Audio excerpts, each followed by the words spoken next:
올라, 펄스의 아토입니다. 오늘 리뷰할 녀석은 바로 이 녀석입니다.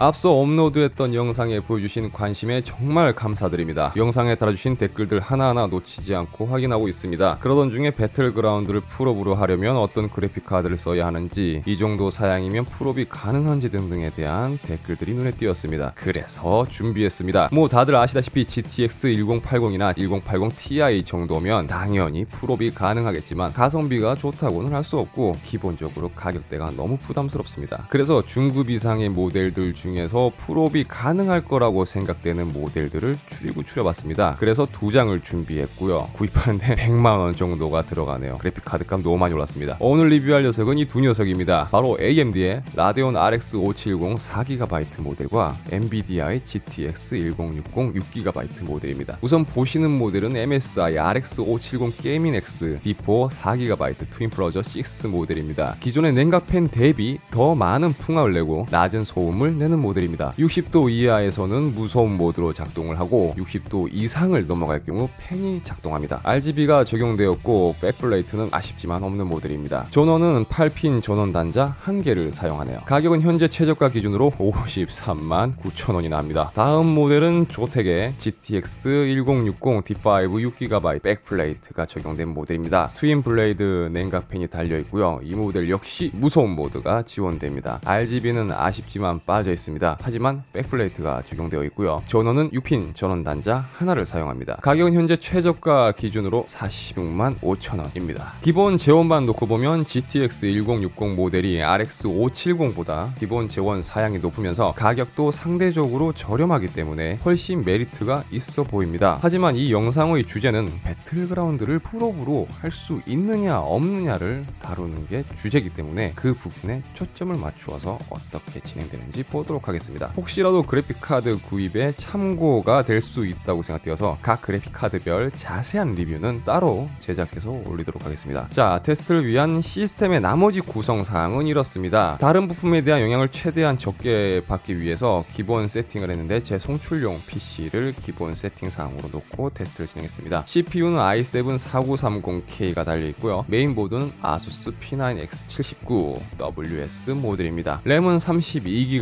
가 달려있고 SSD는 삼성 6840 프로 256GB 2장과 512GB 1장이 달려있습니다. 테스트는 모니터 해상도를 기준으로 1920에 1080으로 진행했습니다. 여러분들이 주로 트위치나 유튜브에서 보시는 방송 화면이 송출과 수신 기준 최대치가 1920에 1080이어서 이 해상도를 기준으로 테스트를 진행했습니다. 영상은 프레임 로스가 발생할 수 있는 가능성을 배제하기 위해서 PC 내에서 영상을 다른 프로그램을 통해서 녹화하지 않고 영상이 나오는 모니터 화면을 그대로 녹화를 했습니다.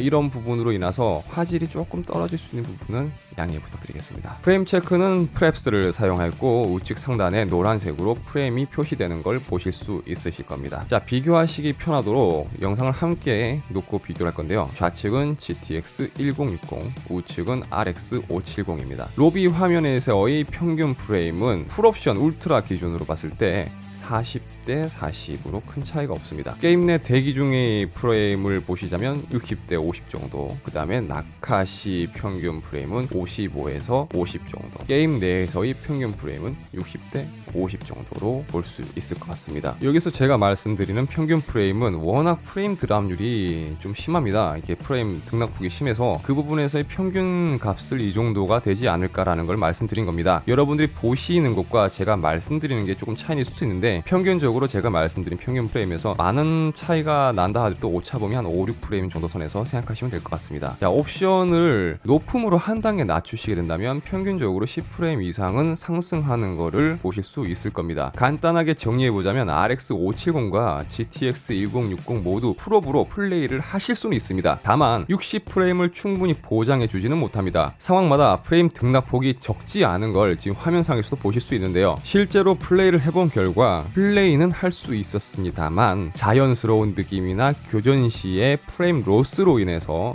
핸디캡이 발생할 수도 있겠다라는 생각이 들었습니다. 굳이 풀옵션을 욕심내지 않으신다면 높음 정도의 옵션으로 한 단계만 낮추신다면 좀 더 쾌적한 게임 환경이 조성될 것 같습니다. 1080 해상도에서는 5710이나 1060이나 제가 볼 때는 큰 차이는 없었습니다. 물론 10프레임 정도의 차이가 어떤 분들의 평가 기준으로는 크다고 보실 수도 있을 겁니다. 그러나 상황에 따른 드랍률이 워낙 심한 편이고 프레임이 계속 들쑥날쑥하는 이런 차이점 때문에 전체적으로 보았을 때 이런 부분들이 크게 다가오는 경우는 없었던 것 같습니다. 우려되는 부분이 하나 있다면 대다수가 사용하는 모니터의 해상도가 현재는 1080보다는 1440 이상급의 QHD 해상도를 사용하는 환경이 훨씬 많다라고 생각이 듭니다. 그럴 경우 위 프레임보다는 훨씬 내려갈 것으로 보이기에 울트라 옵션으로 정상적인 플레이를 한다라는 것은 조금 더 힘들지 않을까라는 생각을 해봅니다. 물론 그럴 경우에 6GB의 비디오 램 메모리를 가지고 있는 1060이 훨씬 좀 더 유리한 부분은 있습니다. 자, 그래픽카드의 개별 리뷰를 위해서 다른 테스트도 제가 진행을 해보았습니다. 각 그래픽카드의 리뷰 내용을 기준으로 제 의견을 말씀드리자면 570이나 1060이나 풀옵션을 할 수 없다는 건 아닙니다. 없다는 건 아니지만 배틀그라운드의 최적화 작업이 앞으로 조금 더 많이 이루어져야 할 것 같다라는 게 제 개인적인 의견과 결론입니다. 자, 오늘 다루었던 리뷰 내용은 여기까지입니다. 리뷰 마지막에 풀옵션부터 최종 옵션까지의 그래픽 차이를 정리해놨으니까 참고로 봐주시면 감사하겠습니다. 다루었으면 하는 내용이 있으시다면 영상 댓글에 달아주시기 바랍니다. 다음에는 새로운 내용과 영상으로 찾아뵙도록 하겠습니다. 영상이 마음에 드셨다면 좋아요와 구독 버튼을 꼭 눌러주시면 정말 감사하겠습니다. 좀 더 다양한 영상을 만나시고 싶으시다면 제 개인 채널에도 찾아와 주신다면 더더욱 감사드리겠고요. 끝까지 시청해주셔서 감사합니다. 지금까지 펄스의 아토였습니다. 아디오스!